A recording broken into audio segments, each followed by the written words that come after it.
Okay, so now we're in the meeting. We've got into the room. People are showing up. You're there early. You're prepared.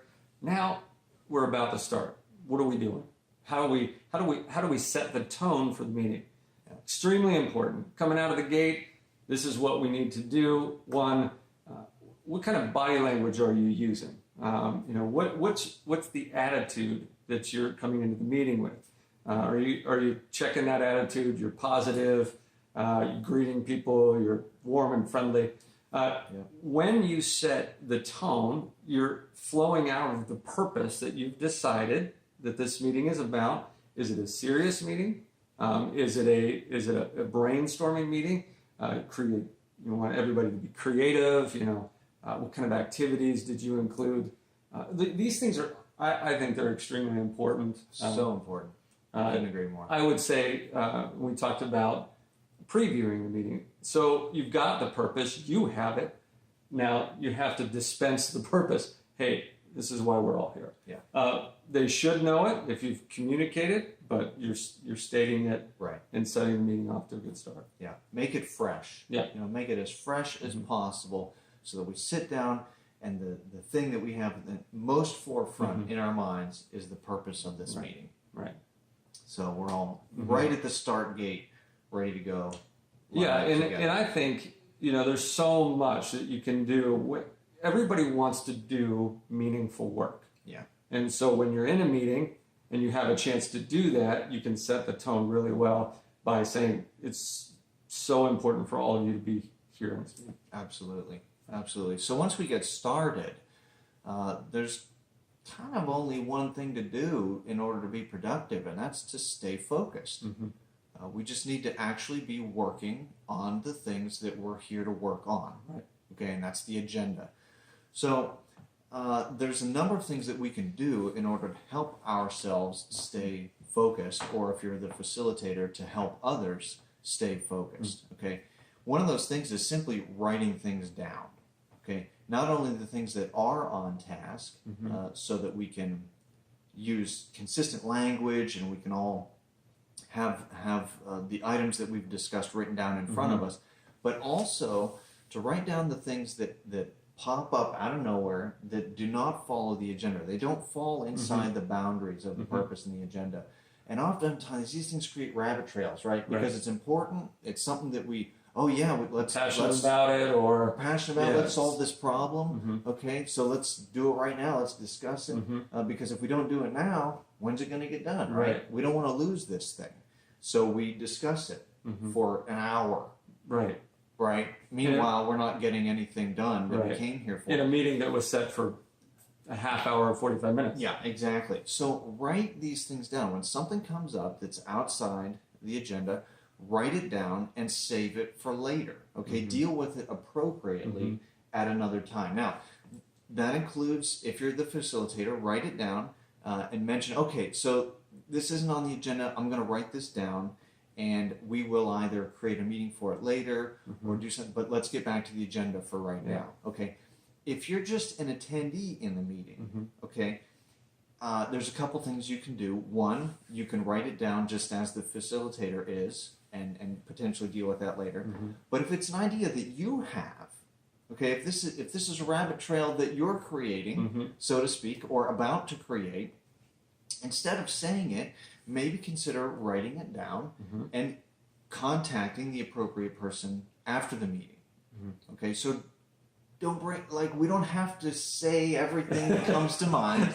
It doesn't have to come out your mouth. It doesn't have to come out our mouths, and this happens so much. And I understand. I totally understand the temptation of it and the appeal of it. But if we get into the habit of writing things down that don't match the agenda, then that will help us to dodge that bullet. Right. And I think if you are an attendee and you have somebody that's not great at facilitating and has a tendency to grab those rabbit trails, sometimes if they're not feeling great about their preparation to a meeting and something that people are passionate about comes up in the meeting and it creates energy, and they're all of a sudden, the meeting wasn't going well, and now these people are like a little bit passionate about this, but you're not going to accomplish anything.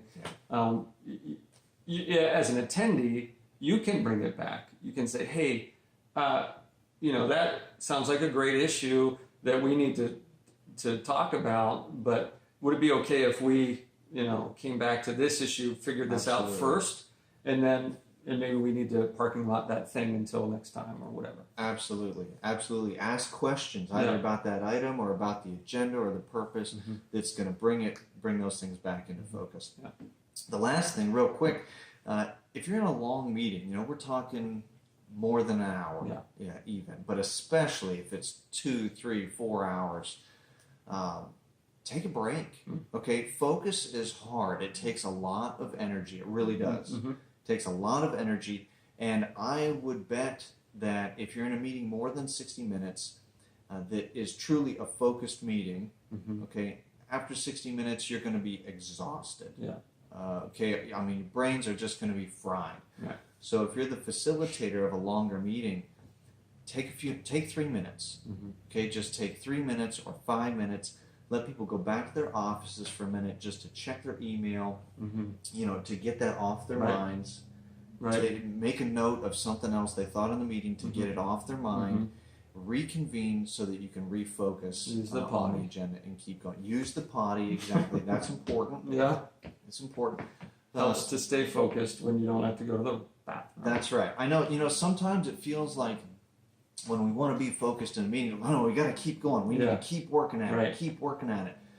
But you can be in there for 3 hours. If you're not focused, you're still not getting anything done. Right. There's actually this really cool principle that our brain or subconscious actually works on.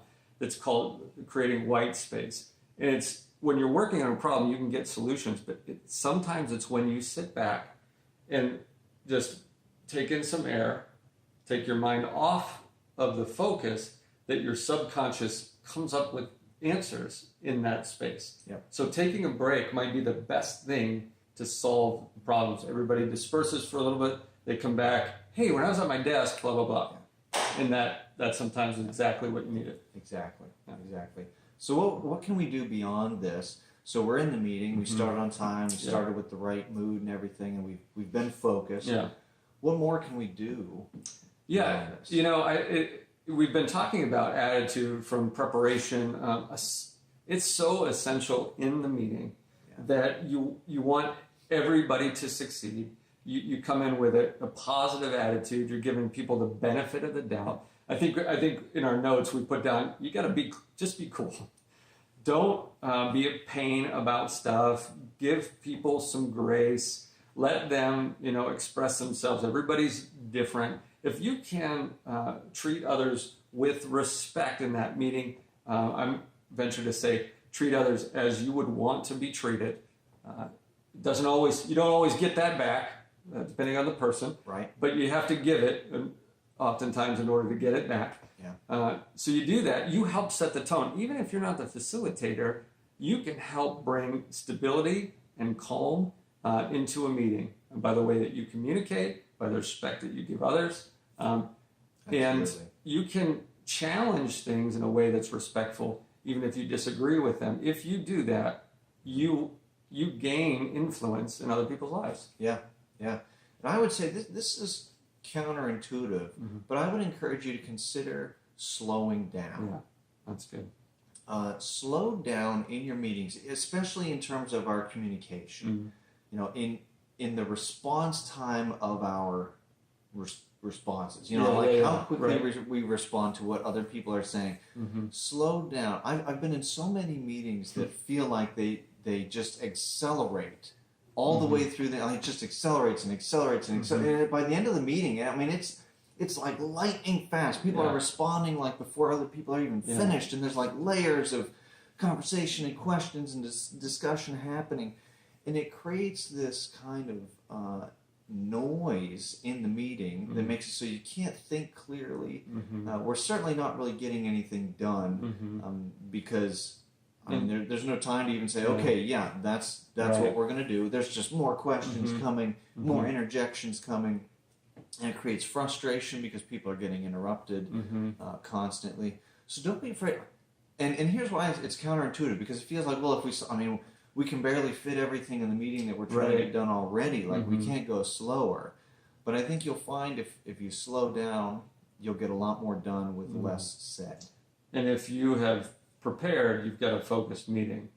And if you're keeping it on track and you're trying to solve an issue or deal with something or brainstorm about one specific thing, then you're going to create a little more space for everybody. You want people to be relaxed. You don't want them to be, you want them operating out of an excitement about being there in the topic, but not out of stress and frustration, people interrupting each other. So the only time really to interrupt is when somebody is not focused or droning on, and as the facilitator or as a very skilled participant, Right. jumping in when they take a breath and adding, a compliment on to say, hey, great thoughts, let's, and redirect. Yeah. So That's right.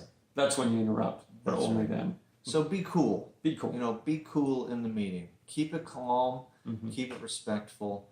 We're all there for the same purpose, which is to be constructive, be productive, do something of value.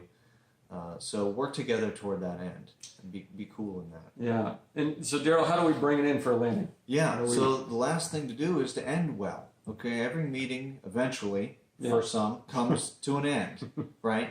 And we can either end poorly or we can end well. The first thing to do is to review the meeting. Now, right off the bat, I want to mention what this is not is to re-meet, okay, or rehash the entire meeting. That's not what this is for. The meeting review is a very specific thing, and it's to go over the few agenda items that you have and the action outcomes that you have for those items. It's specifically that. Everything else that was discussed in the meeting doesn't need to be reviewed. Right. Okay, people only need to hear this was the item on the agenda, and this is what we or this specific person is doing about it. What by when, who by what by when, kind of thing. Yes. And who's going to do what, and when are they going to do it? Yeah. That's what people need to know, and that's it. This should take 30 seconds, 60 seconds, and that's it. Okay, that's it. This is just a really quick meeting review of the actionable outcomes. So, write these things down. Okay, these should be written down during the meeting. Okay, but if they're not, write them down now, especially if you're an attendee. Perhaps the facilitator should definitely be writing these down, but the attendees perhaps not as much. When the facilitator goes over the meeting review, recapping these action items, everyone in the meeting should be writing these things down. Okay, it's not that much information. There's only going to be a handful of them or whatever. Write these down so that you know what's going to happen because of the meeting. It's very important.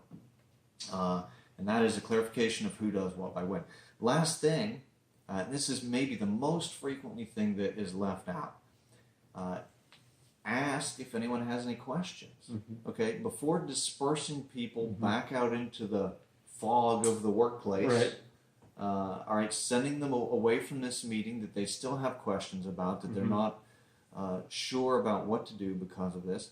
Just ask. All you have to do is ask. Does anyone have any questions about, specifically about the action outcomes of the meeting? There's no questions about new information, new content, none of that. Right. Does anyone have any questions, need clarification about what to do because of this meeting? And that can eliminate a lot of emails after the meeting, other meetings after the meeting, questions after the meeting. Questions Yeah. at the end of a meeting that have a tendency to blow things up. Any questions specifically about what our agenda and what we discussed and the outcomes? Yeah.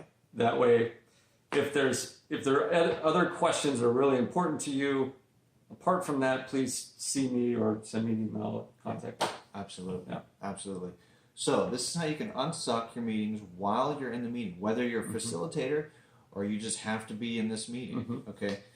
You can set the tone when you first get there. You got to stay focused, be cool, play it cool while you're in the meeting, and end well. All right. Next, we're going to talk about stuff that you can still do even after the meeting is over to unsuck that meeting. Next. All right.